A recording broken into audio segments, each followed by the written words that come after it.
आज हम एक बेहद महत्वपूर्ण और संवेदनशील विषय पर चर्चा करने जा रहे हैं। पास मार्क्स, क्वालिफाइंग मार्क्स और कट ऑफ मार्क्स। साथ ही यह भी समझने की कोशिश करेंगे कि क्या वर्तमान परीक्षा और रिक्रूटमेंट स्कीम्स हमारे एजुकेटेड यूथ के साथ न्याय कर पा रही है या नहीं। सबसे पहले जानते हैं कि पास मार्क्स क्या होते हैं। देखिए, बोर्ड्स और यूनिवर्सिटीज किसी भी परीक्षा को पास करने के लिए कुछ मिनिमम मार्क्स तय करते हैं। इन्हें ही हम कहते हैं पास मार्क्स। अब जानते हैं है कि क्वालिफाइंग मार्क्स क्या होते हैं। कंपिटिटिव एग्जाम्स जैसे प्रोफेशनल या रिक्रूटमेंट एग्जाम्स, यहां सिर्फ पास होना काफी नहीं होता, यहां तय किए होते हैं क्वालिफाइंग मार्क्स। क्वालिफाइंग मार्क्स का अर्थ है क्या कोई कैंडिडेट नेक्स्ट कंपटीशन में बने रहने के योग्य है या नहीं। जो उम्मीदवार निर्धारित क्वालिफाइंग मार्क्स प्राप्त कर लेता है वह कंपटीशन में आगे बढ़ सकता है, जैसे मेरिट लिस्ट, इंटरव्यू या काउंसलिंग। इन्हें ही हम कहते हैं क्वालिफाइंग मार्क्स। और आखिर में जानते हैं कि कट ऑफ मार्क्स क्या होते हैं। यह अंतिम चरण होता है जब कंपटीशन पूरा हो जाता है, काउंसलिंग हो जाती है और सीमित सीटों के अनुसार अंतिम चयन होता है। जिस आखिरी कैंडिडेट को सीट मिलती है उसके अंक कहलाते हैं कट ऑफ मार्क्स। अब तक एक बात बिल्कुल स्पष्ट है, कोई भी परीक्षा चाहे बोर्ड हो, यूनिवर्सिटी हो या सिविल रिक्रूटमेंट एग्जाम मार्क्स के बिना नहीं होती। अब आते हैं कुछ सवालों पर। एक, यदि DAV CBT में मार्क्स कंसीडर होते हैं तो DAV रिजल्ट बिना मार्क्स घोषित क्यों करती है। प्रश्न 2, CBT के रिजल्ट वाले दिन कैंडिडेट को केवल क्वालिफाइड या नॉट क्वालिफाइड बताया जाता है, लेकिन बाद में सेकंड लिस्ट, थर्ड लिस्ट भी जारी होती है। इसका सीधा अर्थ क्या हुआ? क्या आज नॉन क्वालिफाइड कल क्वालिफाइड बन सकता है? अगर हां, तो यह कैसी परीक्षा और कैसी चयन प्रक्रिया है?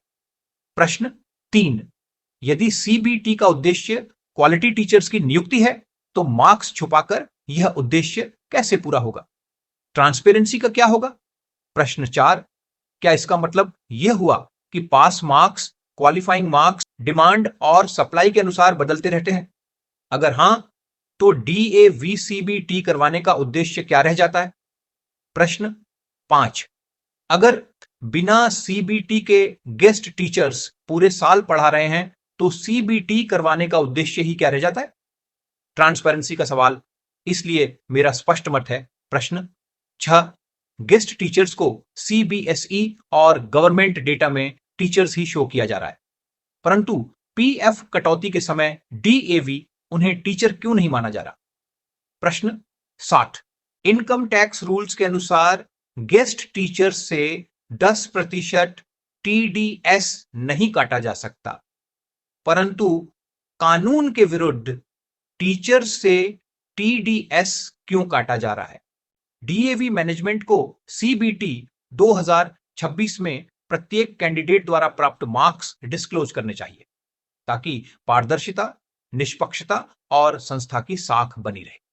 यह इसलिए भी आवश्यक है क्योंकि DAV एडमिनिस्ट्रेटिव मैनुअल के चैप्टर 9 में स्पष्ट लिखा है कि career graph of 20 marks CBT test of 30 marks final selection में कंसीडर किए जाने, लेकिन नियम बार बार बदले जा रहे हैं जिससे DAV की विश्वसनीयता पर प्रश्न चिन्ह लग रहे हैं।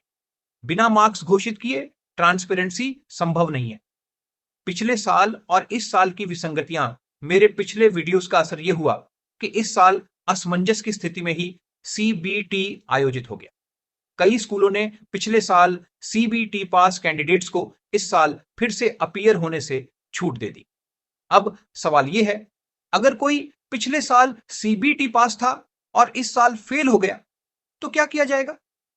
अगर पिछले साल CBT पास कैंडिडेट को कंसीडर करना था तो बाकी समान स्थिति वाले कैंडिडेट्स को CBT 2026 के लिए मजबूर करना कितना न्याय संगत है? और अगर पिछले साल वालों को कंसीडर नहीं करना है तो इस साल जो कैंडिडेट्स अपीयर नहीं हुए उनका क्या होगा? यह सब नॉन ट्रांसपेरेंट है, जो स्टेक होल्डर्स को अपने अपने निष्कर्ष निकालने के लिए मजबूर करता है। यह स्थिति DAV संगठन, इंस्टीट्यूशंस और उसके स्टेक होल्डर्स के हित में नहीं कही जा सकती।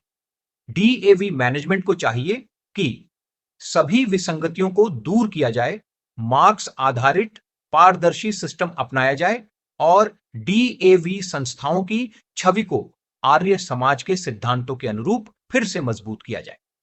पारदर्शिता के साथ ही विश्वास आता है और विश्वास से ही संस्थाएं मजबूत बनती हैं। आप सभी का धन्यवाद।